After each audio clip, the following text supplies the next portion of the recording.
Gall un cwestiwn gan weithiwr proffesiynol gofal iechyd newid bywyd gofalwr di-dal.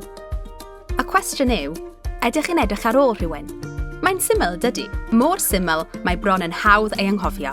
Efallai, mae dim ond ychydig eiliadau o'ch diwrnod gwaith y bydd yn ei gymryd, ond gall helpu gofalwr di-dal i gael mynediad at gymorth newid ei fywyd gwell pob dydd.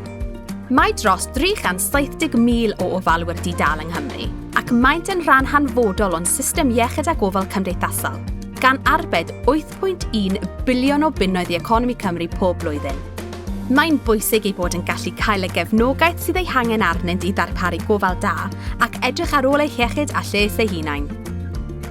Gofalwr di-dal yw rhywun sy'n edrych ar ôl neu sy'n rhoi cymorth neu gefnogaeth i aelodau'r teulu neu ffrindiau gydag iechyd corfforol neu feddwl gwael, anableddau neu broblemau'n ymwneud â heneiddio. Mae gofalwyr yn rhoi cymorth emosiynol, corfforol neu ymarferol, a phob un o'r rhain yn aml, i rywun na fydd yn gallu ymdopi hebddyn nhw. O ddydd i ddydd, mae'n bosib y bydd gofalwr di-dal yn gwneud pethau fel rheoli meddyginiaethau, darparu gofal personol ac agos, reoli ymddygiad heriol ac anghenion cymhleth, coginio prydau bwyd, a darparu cymorth emosiynol. Mae llawer o ofalwyr hŷn yn rhoi cymorth pob dydd trwy'r dydd. Weithiau, gallen ddioddef yn gorfforol eu hunain, gan deimlo dan straen ac wedi ei llorio ac yn esgeiluso ceisio triniaeth ar gyfer eu hanghenion iechyd eu hunain. Mae'n bosib y bydd gofalwyr hŷn yn gofalu am ei gilydd ac aelod arall o'r teulu hefyd. Mae'n bwysig cydnabod na fydd gofalwr hŷn yn adnabod ei hun yn ofalwr pob tro. Efallai y bydd gofalwr hŷn yn dod i'ch meddygfa gyda ffriod sydd â dementia neu ei blentyn sy'n oedolyn gydag anghenion cymhleth neu'r ddau. Efallai na fyddant yn gofyn am y cymorth sydd ei angen, gan nad ydynt yn sylweddoli bod ganddynt hawl i gael asesiad am gymorth, nac ychwaith bod gwasanaethau ar gael i'w helpu. Gallwch wneud gwahaniaeth mawr drwy ofyn ydych chi'n edrych ar ôl rhywun, a gwybod at ble i gyfeirio gofalwyr hŷn at fwy o wybodaeth am ei hawliau a'r cymorth sydd ar gael. Dan ddeddf Gwasanaethau Cymdeithasol a Llesiant Cymru 2014, mae gan ofalwyr hawl i dderbyn gwybodaeth, cyngor a chymorth gan ei hawdurdod lleol am wasanaethau cymorth megis help ymarferol gartref, grwpiau cymorth neu gwnsela i helpu i ddelio gyda straen. Gall sefydliadau gwahanol ddarparu rhain, nid awdurdod lleol yn unig. Cael asesiad o anghenion gofalwyr os nad oes modd bodloni ei hanghenion gyda gwybodaeth a chyngor, ac i sicrhau bod pob un o'i hanghenion cymwys yn cael ei bodloni, yn yr un modd â'r person maent yn gofalu amdano. Gall cymryd e-gwyl, sy'n aml yn cael ei alw'n seibiant, helpu gofalwr i edrych ar ôl ei iechyd a'i les ei hun.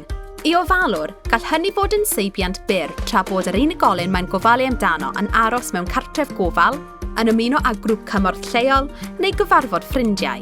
Gellir diffinio seibiant fel yr angen cymwys a adnabwyd yn dilyn asesiad o anghenion gofalwr. Sicrhau bod rhywun yn ystyried ei barn pan fydd gweithwyr proffesiynol o'r maes iechyd neu ofal cymdeithasol yn penderfynu ar y ffordd orau i drin neu fodloni anghenion gofal a chymorth ar unigolyn maent yn gofalu amdano.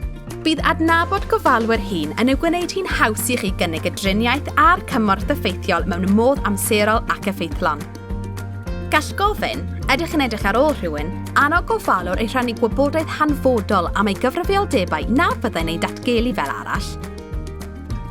Gall deall rôl gofalwr helpu i roi diagnosis cywir, yn ogystal â gwneud y penderfyniadau cywir am gynlluniau triniaeth i'r gofalwr a'r person am ein gofalu amdano. Er enghraifft, os oes claf yn rhoi gwybod am boen yn y cefn, byddai'n ddefnyddiol i chi gael gwybod ei fod o bosib yn codi a chario'r person yma'n gofalu amdano gartref. Gall hefyd fod yn ddefnyddiol o ran addasu eich cefnogaeth i'r gofalwr a'r person yma'n gofalu amdano. Er enghraifft, bydd trefnu apwyntiadau olynol i'r ddau yn helpu nid yn unig nhw, ond hefyd yn arbed amser ac adnoddau gwerthfawr. Yn ogystal, gall cyfeirio gofalwyr at gymorth lleol fod o fydd i'w iechyd meddwl a lles, a lleihau'r angen am apwyntiadau meddyg teulu. Gall meddygon teulu, nyrsys, reolwyr practis, staff derbynfa, fferyllwyr, gweithwyr proffesiynol gofal iechyd perthynol a'i staff cymorth weithio gyda'i gilydd i ddilyn proses parod i ofalwyr. Pa help sydd ei angen arno efo neu hi ac yw'n ofalwr? A. Ar gael i'w wrando ar beth sydd gan ofalwyr di-dal i'w ddweud wrthych. egluro a gellir cofnodi hynny ar ein nodiadau a gall fod yn ddefnyddiol iawn i'r gofalwr a'r unigolyn maent yn gofalu amdano. Gyda'r wybodaeth hon yn cael ei rhannu gyda chydweithwyr perthnasol yn ôl ar angen a'i rhannu gyda chydweithwyr. Rhoi sicrwydd i'r gofalwr bod ganddo hawliau. Gallai hyn fod yn rôl hyrwyddwr gofalwyr. O'r cychwyn cyntaf, rhoi parch i'r gofalwr o ran ei dymuniadau a pharchu ei heriau. Dweud wrth ofalwyr am y cymorth sydd ar gael iddynt yn lleol, sut i gysylltu â'i hawdurdod lleol a'i cyfeirio at Carers Trust Wales ac ar gyfer gofalwyr hŷn, Age Cymru.